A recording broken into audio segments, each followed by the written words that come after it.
et si Cell avait suivi la voie de la sagesse. C'est de ce sujet-là que nous traiterons tout de suite. Mais avant toute chose, il faut que je te raconte pourquoi et comment j'en suis arrivé à cette idée. Il y a tout juste quelques heures, j'ai regardé l'arc des Chimera Ants de Hunter x Hunter, un bijou de la japanime et du manga en général, tellement les thèmes abordés, les personnages, le contexte, la narration étaient fluides et intéressants.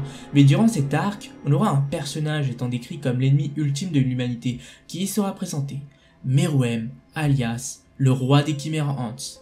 Et au fil de cet arc, on pourra très vite se rendre compte que celui-ci n'est nul autre qu'un Cell alternatif, ayant choisi un tout autre chemin que celui emprunté par son compère. Mais avant d'aller en profondeur, pourquoi est-ce que je vous dis ça? Tout simplement parce que Meruem, autant physiquement et à certains égards psychologiquement, est semblable à Cell. Commençons d'abord par le physique. Les deux sont décrits dans les deux œuvres comme des créatures parfaites transcendant l'homme, se voulant être au-dessus des lois. De par ce fait, les deux ont un physique athlétique de mâle alpha par excellence. Ils ont tous les deux des muscles saillants, une peau verte et une forme humanoïde, une queue ayant un pic, un espèce de chapeau bizarre collé à leur crâne. Bref, on voit aisément que Togashi s'est fortement inspiré de l'antagoniste majeur de l'arc des cyborgs, créé par Akira Toriyama, pour réaliser son personnage. Je m'explique. Si beaucoup s'arrêtent à ces aspects-là, leur évolution au sein même de l'intrigue sont parallèles jusqu'à un certain moment. Je m'explique. Cell et Meruem ont tous les deux un but, devenir la forme de vie ultime, n'ayant que pour seul but d'être au-dessus de tous, avec Cell ayant pour objectif en plus de tuer Goku. Ensuite, les deux ont été conçus grâce à d'autres êtres vivants. En effet, la reine a dû se nourrir de tout ce qu'elle avait à portée de main, animaux, crustacés, humains, pour donner naissance au roi. Cell, quant à lui, a été créée par le docteur Gero, ayant récupéré grâce à son ordinateur des cellules de divers combattants, tels que les Aid Warriors ou Freezer. Les deux ne sont en quelque sorte que l'aboutissement de la fusion de tous ces êtres puissants. De plus, les deux absorbent le pouvoir des autres pour devenir de plus en plus forts, avec Cell aspirant la vie de plusieurs terriens et de cyborgs, et Meruem mangeant les hommes pour avoir un N plus élevé, montrant sa puissance infinie. De par ce fait, les deux sont imbus d'eux-mêmes et prennent les autres espèces de haut. Donc maintenant, venons-en aux faits. Pour moi, Meruem est ce qu'aurait été Cell si Akira Toriyama avait donné une évolution plus humaine, plus mature à Cell. Parce que bon, Cell, je l'aime bien, mais faut avouer que comme la plupart des méchants de Dragon Ball, il est assez manichéen, voulant juste faire le mal pour faire le mal.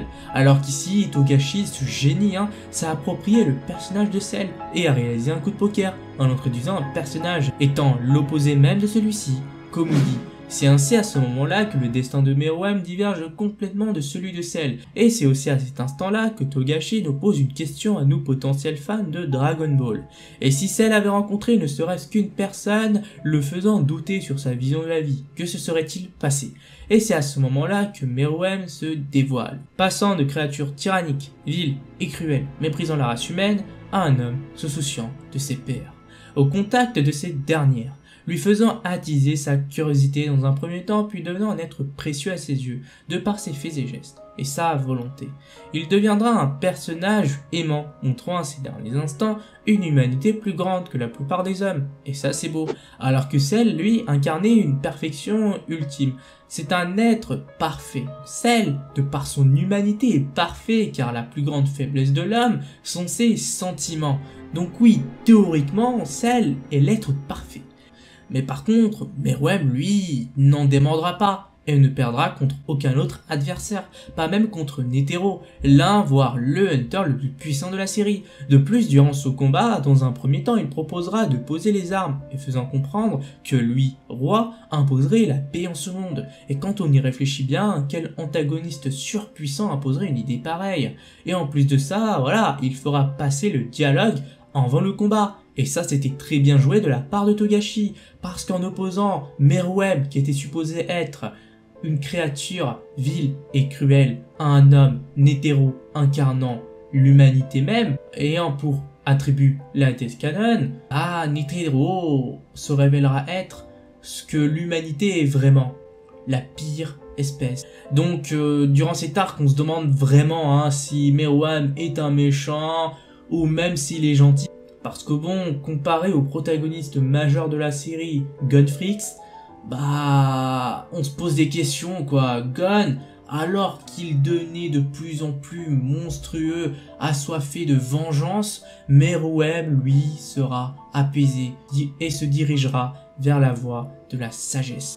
Au contraire d'un Cell, malgré son intelligence supposée, qui n'a pas réfléchi plus loin que ses points. Alors non, je ne dis pas que Cell est un mauvais personnage, c'est un très bon personnage dans l'univers de Dragon Ball, et c'est même une grande figure dans le monde de la japanime et du manga en général. Mais faut dire ce qu'il en est, Cell est un personnage très manichéen, et ainsi on n'a pas plusieurs niveaux de lecture, au contraire d'un Meruem. Et juste pour ça, je préférais toujours un Meruem à un Cell, même si je suis un grand fan de Dragon Ball. Donc, pour conclure, Meruem est ce qu'aurait pu devenir Cell s'il n'avait croisé ne serait-ce qu'une seule personne, le faisant changer sa philosophie. Yoshihiro Togashi a habilement pris pour modèle un illustre personnage de Dragon Ball pour l'inclure dans le manga, et ainsi se l'approprier, réalisant une véritable prouesse. Réalisons au passage ce que Toriyama n'a pas exploité dans son œuvre, qui se voulait avant tout simpliste, réaliser un personnage profond. En effet, Meruem est aujourd'hui l'un des personnages les plus intéressants de la série, ayant une évolution des moins banales, étant l'acteur principal de l'arc considéré comme un chef-d'œuvre par beaucoup, l'arc Chimera Ant, devenant à la fin de celui-ci la créature la plus humaine, rendant son dernier souffle de vie sur les genoux de sa bien-aimée, le rejoignant peu après.